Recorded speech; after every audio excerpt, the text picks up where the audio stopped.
عام طور سے آدمی جتنا اثر جاگتے ہوئے دیکھے ہوئے واقعات کا لیتا ہے،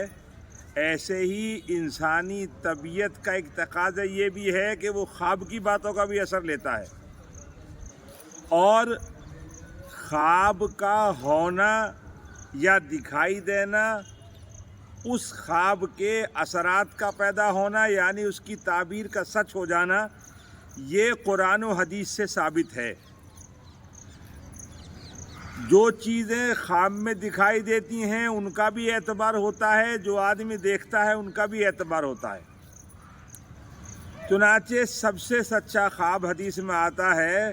اصدق الرؤیا بالاسحار، کہ فجر کی اذان سے پہلے، صبح صادق سے پہلے جو خواب دیکھے جاتے ہیں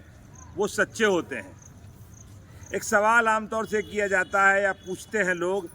کہ خواب میں گوشت کا دیکھنا کیسا ہے؟ تو جواب اس کا یہ ہے کہ اگر آدمی نے خواب میں صرف گوشت دیکھا ہے تو صرف گوشت کا دیکھنا علامت ہے اس بات کی کہ وہ آدمی غیبت یا چغل خوری کا عادی ہے۔ لیکن گوشت کے دیکھنے ہی پر خواب ختم نہیں ہوا، بلکہ وہ اس سے آگے بڑھ گیا۔ مثلا یہ کہ اس نے گوشت کھایا، اب یہ جو گوشت کھایا ہے تو اس کو یہ دیکھا جائے گا کہ گوشت پکا ہے یا کچا۔ اگر یہ گوشت پکا ہوا ہے تو یہ علامت ہے اس بات کی کہ اس آدمی کو فائدہ حاصل ہوگا، دنیاوی منفعت حاصل ہوں گی اور اس کو مال ملے گا، اور یہ سب چیزیں اس کو بڑی آسانی سے حاصل ہو جائیں گی۔ لیکن گوشت تو دیکھا لیکن کچا دیکھا، تو ابن سیرین رحمۃ اللہ علیہ فرماتے ہیں کہ گوشت کا کچا دیکھنا وہ پکے کے مقابلے میں کمتر ہوتا ہے، یعنی مال تو اس صورت میں بھی حاصل ہوگا، فائدہ تو اس صورت میں بھی حاصل ہوگا، لیکن ذرا محنت مشقت کے بعد حاصل ہوگا۔ اب جو گوشت کھایا گیا ہے اس میں یہ دیکھنا ہے کہ وہ گوشت کس قسم کا ہے۔ مثلا ایک آدمی نے گوشت تو کھایا لیکن خود اپنا ہی کھایا، تو اس کی تعبیر یہ ہے کہ وہ آدمی اپنے رشتہ داروں کے پاس جا کر ان کے ساتھ گالی گلوچ کرتا ہے، پیٹھ پیچھے ان کی برائی کرتا ہے، اور سامنے بھی ان کو گالی دینے میں پرہیز نہیں کرتا۔ اپنے گوشت کھانے کی تعبیر یہ ہے کہ اپنے رشتہ داروں کو آدمی برا بھلا کہنے کا عادی ہے، اس سے بچنا چاہیے۔ ایسے ہی خواب میں دیکھا کہ گوشت تو کھایا ہے لیکن اجنبی کا کھایا ہے، تو یہ علامت ہے اس بات کی کہ یہ آدمی غیبت کرنے کا عادی ہے۔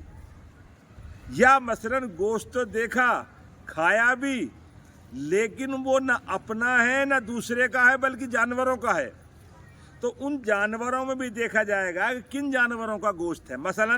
کسی نے خواب میں دیکھا کہ اس نے بکری کا کھایا، بطخ کا کھایا، ہاتھی کا کھایا، مرغ کا کھایا، چڑیا کا کھایا، اگر ان جانوروں کا گوشت کھایا ہے تو علامت ہے اس بات کی کہ اس خواب دیکھنے والے کو مالی فائدہ پہنچے گا، یعنی اس کو مال حاصل ہوگا آسانی کے ساتھ۔ ایسے ہی اگر کسی نے خواب میں دیکھا کہ اس نے چیتے کا گوشت کھایا یا مثلا شیر کا کھایا یا مثلا کتے کا کھایا، ایسے جانوروں کا جن کی درندگی کے ساتھ بہادری بھی مشہور ہے، اگر ایسے جانوروں کا گوشت کھاتا ہے تو علامت ہے اس بات کی کہ وہ اپنے دشمن پر فتح حاصل کرے گا، اپنے دشمن پر کامیاب ہوگا، اپنے دشمن پر غالب آ جائے گا، اس کے ساتھ اس کو عزت بھی نصیب ہوگی۔ اب اگر کسی آدمی نے نہ اپنا گوشت کھاتے ہوئے دیکھا، نہ صرف گوشت دیکھا بلکہ طوطے کا گوشت کھاتا ہوا دیکھا کہ اس نے کسی طوطے کا گوشت کھایا ہے، تو علامت اس بات کی ہے، یعنی اس طوطے کے گوشت کے کھانے کی تعبیر یہ ہے کہ یہ شخص کسی ایسے ہنر کو، ایسے فن کو، ایسے علم کو سیکھے گا جس کا اس کی ذات کو کوئی فائدہ حاصل نہیں ہوگا، یعنی یہ اپنے آپ کو بیکار علم و ہنر میں مشغول رکھے گا۔ اب اگر آپ چاہیں تو آخری بات یہ سمجھ سکتے ہیں کہ حضرت جعفر صادق رحمۃ اللہ علیہ کا ارشاد ہے کہ اگر آپ گوشت کی تفصیلات کو 4 باتوں میں سمیٹنا چاہیں تو آپ گوشت کی تعبیر کو 4 چیزوں میں سمیٹ سکتے ہیں، یعنی خواب میں گوشت کا دیکھنا، خاص صرف دیکھنا ہو یا کھانا ہو، کچا ہو یا پکا، 4 وجہ سے ہوتا ہے۔ نمبر 1 مال کا ملنا، نمبر 2 مال کا ملنا لیکن میراث کے ذریعے سے ملنا۔ ایک ہے مال کا ملنا اپنی محنت کے ذریعے سے، ایک ہوتا ہے مال کا ملنا میراث کے ذریعے سے۔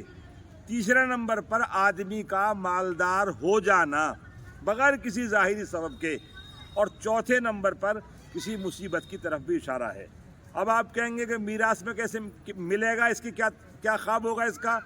تو اگر کسی آدمی نے اپنے گوشت گھر میں آلریڈی گوشت رکھا ہوا دیکھا اور رکھا ہوا گوشت کھایا ہے، تو علامت ہے کہ اس کو میراث میں، ترکے میں، ورثے میں اس کو مال حاصل ہوگا۔ حاصل یہ نکلا کہ خواب میں گوشت کا دیکھنا 4 وجہ سے ہوتا ہے: مال کی وجہ سے، میراث ملنے کی وجہ سے، مالداری کی وجہ سے، یا کسی غم و تکلیف کی وجہ سے۔ اس لیے اب اس خواب میں بھی اس کا خیال کرنا چاہیے کہ خواب کے سچا ہونے کے لیے، بااثر ہونے کے لیے 3 باتیں ضروری ہوتی ہیں۔ نمبر 1، پہلے وہ فجر سے پہلے، صبح صادق سے پہلے کا ہو۔ نمبر 2، وہ جاگنے کے بعد دن بھر آدمی کو بے عین ہی ایسا ہی یاد رہے جیسا اس نے دیکھا تھا، وہ اس کے دماغ سے نہیں نکل رہا ہے۔ اور تیسرے نمبر پر خواب کے سلسلے میں یہ ہے کہ خواب دیکھنے والا کسی برے فعل کے اندر پڑا ہوا نہ ہو۔